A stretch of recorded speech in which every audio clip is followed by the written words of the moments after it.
Dios nos bendiga nuevamente, mis hermanos. Hace un momento, durante la clase, hablábamos algunas cosas que necesitamos saber con respecto a la salvación. Número 1, que Jesús es el Salvador. Pero no cualquier Jesús.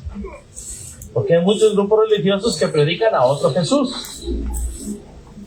Y otro Jesús ajeno al que la Biblia presenta no puede salvar a nadie. Un Jesús imaginario no puede salvar. Solamente el Jesús de la Biblia, solamente la verdad nos hace salvos. Número 2, somos salvos conforme a las condiciones del nuevo pacto, del Nuevo Testamento.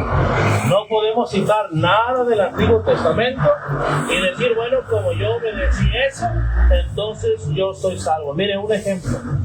En el Salmo 51 tenemos a David, no lo vamos a leer, solamente como referencia,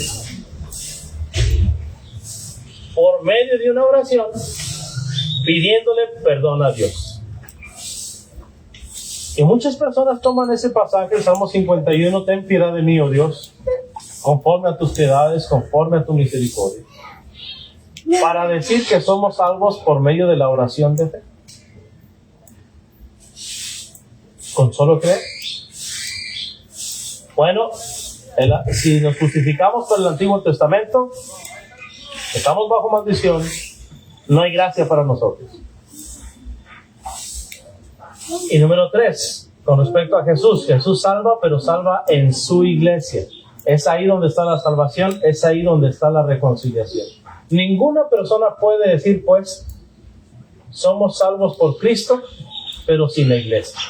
Porque Dios salva a los que están en su iglesia.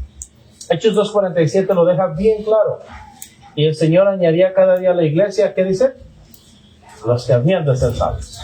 Sí, la iglesia no salva. El que salva es Jesús. Pero Jesús salva y viene para llevar al cielo a los que están en su iglesia.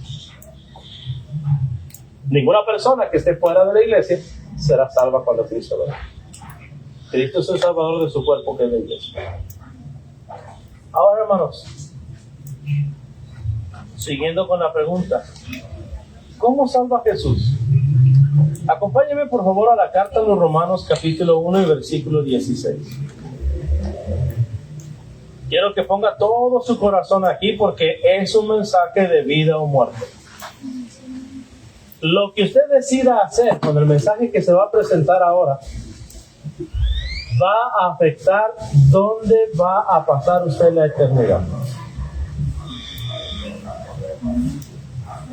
Romanos capítulo 1, versículo 16, Pablo dice, porque no me avergüenzo del Evangelio, porque es poder de Dios para salvación a todo aquel que cree, al judío primeramente y también al griego.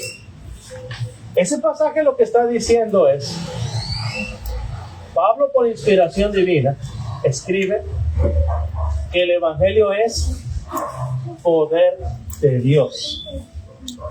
En singular, es poder de Dios para salvar.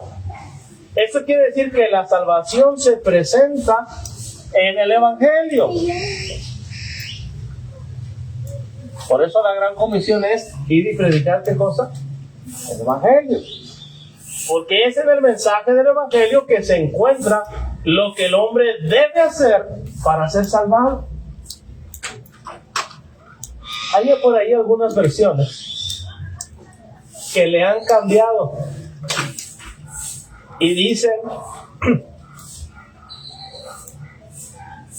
porque no me avergüenzo del Evangelio, porque el Evangelio es un poder de Dios para salvar, o una de las maneras de Dios de salvar.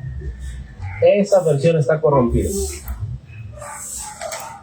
La manera en que Dios salva es por el Evangelio, porque el Evangelio es el poder de Dios, no un poder de Dios, no un medio de salvación, sino el único medio de salvación. Hablando acerca de esto en Gálatas 1:6, fíjese lo que dice. No pierdan, hermanos, porque ahorita regresamos.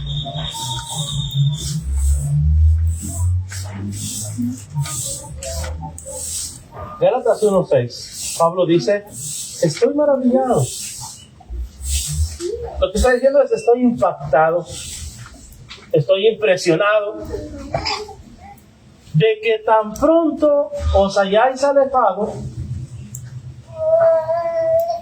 del que os llamó por la gracia de Cristo para seguir un evangelio diferente. No que haya otro, sino que hay algunos que os perturban y quieren pervertir, fíjense lo que dice ahí, el evangelio de Cristo. Mas si aún nosotros o un ángel del cielo viniere y os anunciare un evangelio diferente, que dice, sea anatema, es decir, sea maldito. Como antes hemos dicho, también ahora lo predico. Si alguno, como antes hemos dicho, también ahora lo repito, si algunos predican el diferente evangelio, ¿qué dice? Sea anatema. Eso quiere decir que hay lugares donde se predica diferente evangelio y que ese evangelio no bendice, maldice. Que no es para salvación, es para condenación. Ya lo dijo el Señor Jesús, si un ciego quiere otro ciego, ¿qué? Ambos caerán en el hoyo. Con respecto al evangelio, hermanos, lo primero que quiero que usted vea es los sinónimos del evangelio. Usted sabe, sinónimos, por ejemplo, casa, hogar. Son sinónimos, ¿verdad? O ya un poquito más social, cantón, dicen algunos, ¿verdad? Voy a mi cantón, voy a mi casa, voy a mi hogar. O voy a mi residencia, son sinónimos. Bueno, va usted a la escuela y usted puede decir al niño, siéntate en tu lugar, o siéntate en tu silla, siéntate en tu pupitre. ¿Verdad? Son sinónimos.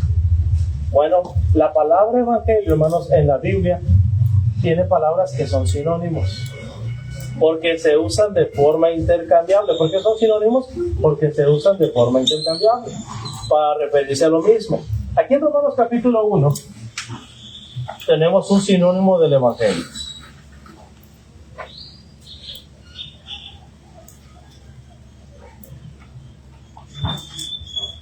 Vamos a leer los versículos del 1 al 6. Aunque lo que quiero resaltar está en el versículo 5. Pablo, siervo de Jesucristo, llamado a ser apóstol, apartado para el evangelio de Dios, que él había prometido antes por sus profetas en las Santas Escrituras, acerca de su Hijo, nuestro Señor Jesucristo, que era del linaje de David según la carne, que fue declarado Hijo de Dios con poder, según el Espíritu de Santidad, por la resurrección de entre los muertos, y por quien recibimos la gracia y el apostolado para la obediencia a la fe en todas las naciones, por amor de su nombre, entre las cuales estáis también vosotros, llamados a ser de Jesucristo. ¿Estás grabando, hermano? Perfecto. Fíjense el versículo 5. Para la obediencia, ¿a qué dice ahí? A la fe. Esa expresión, la fe, es sinónimo de el evangelio. Póngale ahí los que están anotando. Evangelio es igual a la fe en Romanos 1:5.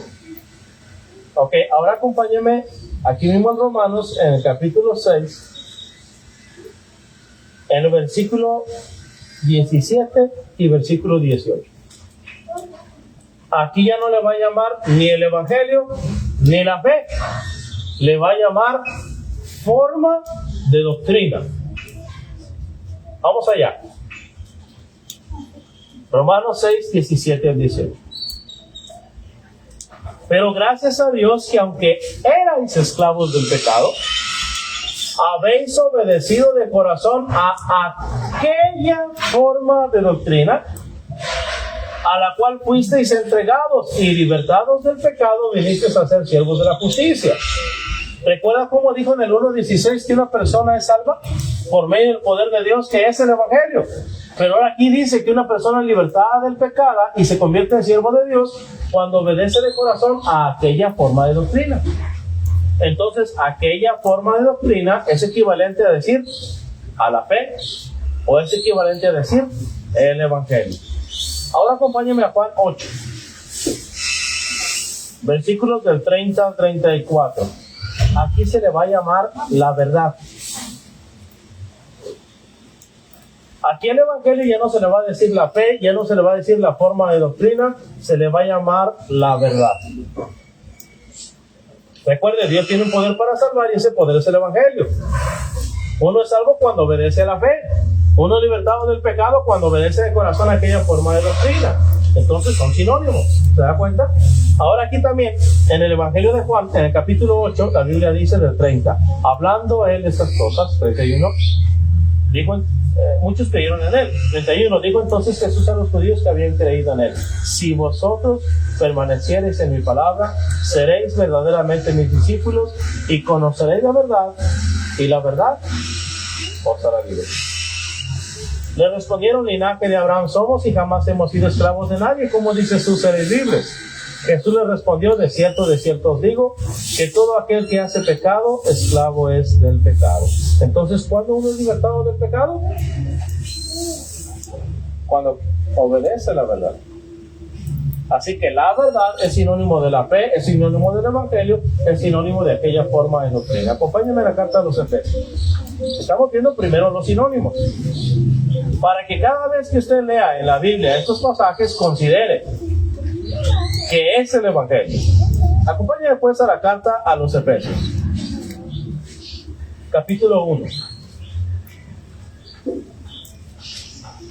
Fíjese, versículo 13. En él también vosotros, habiendo oído la palabra de verdad. ¿Qué dice Pablo que es la palabra de verdad? El evangelio de vuestra salvación. ¿Se da cuenta? La palabra de verdad es el evangelio. Pero también, hermanos, se le llama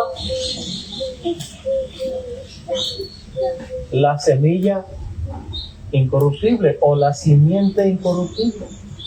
Póngale ahí, si no, otro sinónimo: la semilla o simiente incorruptible. Acompáñame a la primera carta de Pedro, capítulo 2, por favor.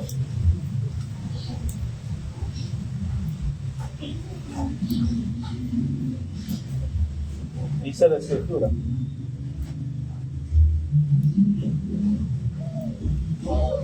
capítulo 1, versículo 22. Habiendo purificado vuestras almas por la obediencia a la verdad, mediante el Espíritu, para el amor fraternal no fingido, amados unos a otros entrañablemente de corazón puro, siendo renacidos. ¿Cómo es que uno nace de nuevo? No de simiente corruptible, sino de incorruptible, por la palabra de Dios que vive y permanece para siempre, porque toda carne es como hierba y toda la gloria como flor de la hierba. La hierba se seca y la flor se cae, mas la palabra del Señor permanece para siempre. Fíjense lo que dice ahí: y esta es, ya no dijo la simiente, ¿qué dijo? La palabra que por el Evangelio os ha sido anunciada. ¿Se da cuenta? El versículo 22 le llamó la obediencia a la verdad. El versículo 23 le llamó la simiente incorruptible. Y el versículo 25 dice que esta simiente incorruptible es la palabra que por el Evangelio nos ha sido predicada. Entonces, simiente incorruptible y la verdad y la fe y aquella forma de doctrina son sinónimos. No son los únicos. Hay más sinónimos. Acompáñenme. Primera carta a los Corintios, capítulo 1.